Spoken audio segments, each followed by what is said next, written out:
पुणी थे शिक्षा संजोगर ए विज्ञान श्रेणी को मु समस्त को स्वागत करुच्ची।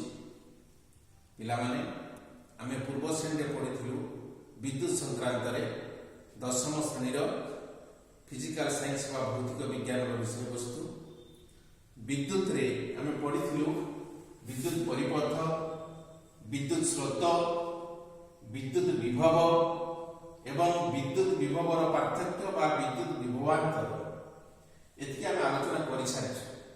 आज आमे एक नूतन टॉपिक को जीवा, ताहा होछि विद्युत उपकरणर संकेत। आमे साधारणतः विद्युत परिपथ को डायग्राम सहायता बा चित्र माध्यम प्रकाश कला बेले केतेक संकेत व्यवहार करता से संकेत विषय आम धारणा रहा आवश्यक। प्रथमे आस देखा विद्युत सेल।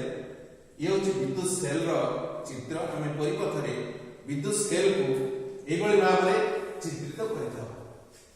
द्वितीय है बैटेरी। बैटेरी को आम ये भाव में चिन्हित करूँ। प्लग बा स्विच, स्विच को आम यही संकेत ये सांकेतिक चिन्ह चित्रण कर ऑफ स्विच ऑफ बा बंद किबा स्विच र चित्र। एटा को आस ऑन किबा स्विच र चित्र, खुला किबा स्विच र चित्र। संयुक्त तार, तार जे संयोग होता है आमे ताको एभली भाव में चिन्हित करथाउ। असंयुक्त तार होछि जेटा कनेक्शन हेइ नथा, अर्थात परिपथटा संपूर्ण हेइ नथा। इलेक्ट्रिक बल्ब को आमे एभली भाव में चित्रित करू एवं प्रतिरोध होछि चिन्ह या ये हूँ आमीटर एवं वोल्टमीटर। यही भाव में केतेक संकेत को नहीं आमे डायग्राम परिपथ में दर्शई था। आमे या पूर्व जो पढ़िलु विद्युत विभवांतर बा विद्युत विभवर पार्थक्य एवं विद्युत स्रोत। विद्युत विभवांतर को वोल्ट एकक मापा जाए एवं ताको V द्वारा सूचित करा जाए। विद्युत स्रोत को आमीटर रे मापा जाए एवं ताको I द्वारा सूचित करा जाए। ये हला वोल्ट, ये हला वोल्ट, ये हला एम्पियर। I का हला एम्पियर। अर्थात ये हला विद्युत विभवर पार्थक्य, विभव पार्थक्य, ये हला विद्युत स्रोत। ए विभव पार्थक्य एवं विद्युत स्रोत मध्य गोटे संपर्क अच्छे। ये संपर्क को वैज्ञानिक जॉर्ज साइमन ओम ये संकेत को बा जो तांकर संपर्क को स्थापन करते, जहाँ को ओम को नियम कहा जाए। ओम का नियम बा इंग्रजी का कहती ओम्स लॉ।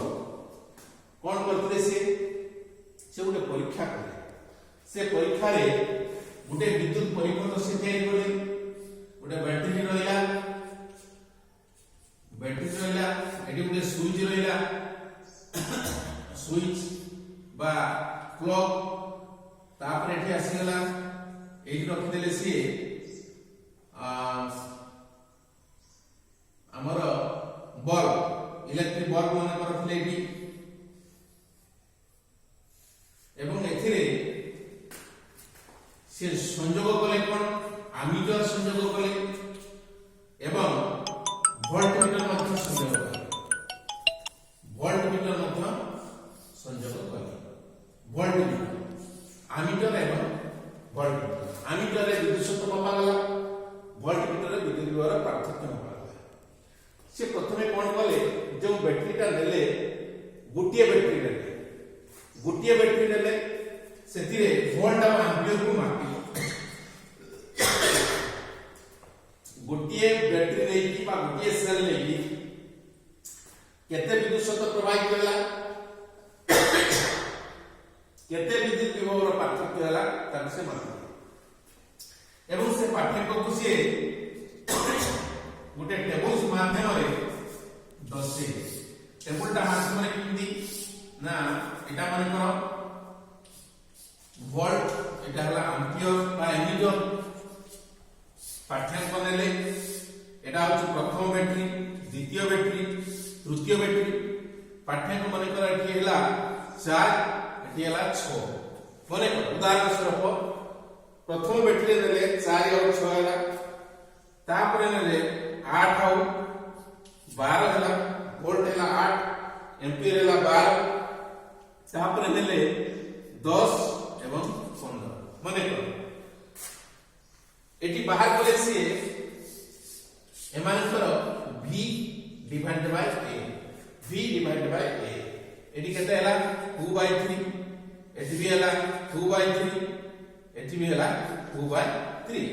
अर्थात विभिन्न विद्युत नहीं विभिन्न बैटरी नहीं संख्या विभिन्न संख्यार बैटरी नहीं से प्रमाण कर देले जे कोनोसी परिवार रे जेतले विद्युत प्रवाहित हुए सेतबेले जो वोल्ट बा विद्युत विभवर पार्थक्य एवं विद्युत सृष्टि हुए तार अनुपात सब समान। सेटा कि ओम्स का नियम बा ओम का नियम नाम रे परिचित हैला। तबे से कोन देखिले ओम कोन देखिले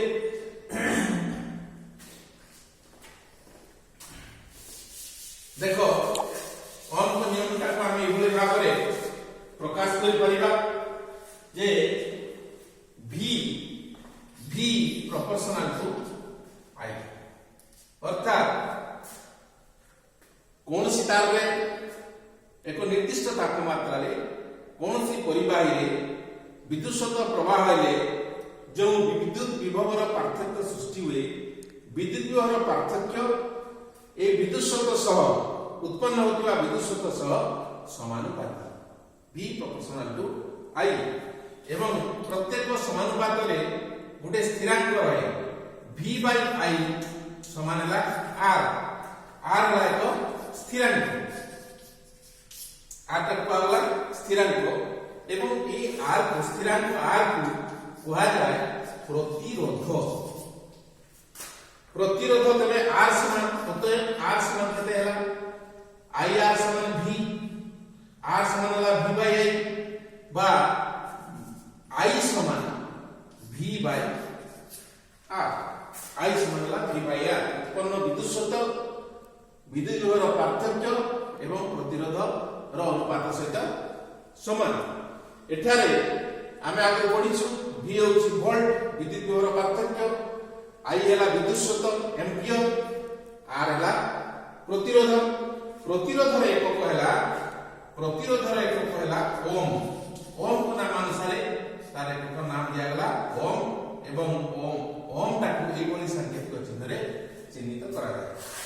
अर्थात ओम का नियम अनुसार आमे विद्युत परिमाण को एभली v और r अनुपात आकार रे बाहर करी परिबा।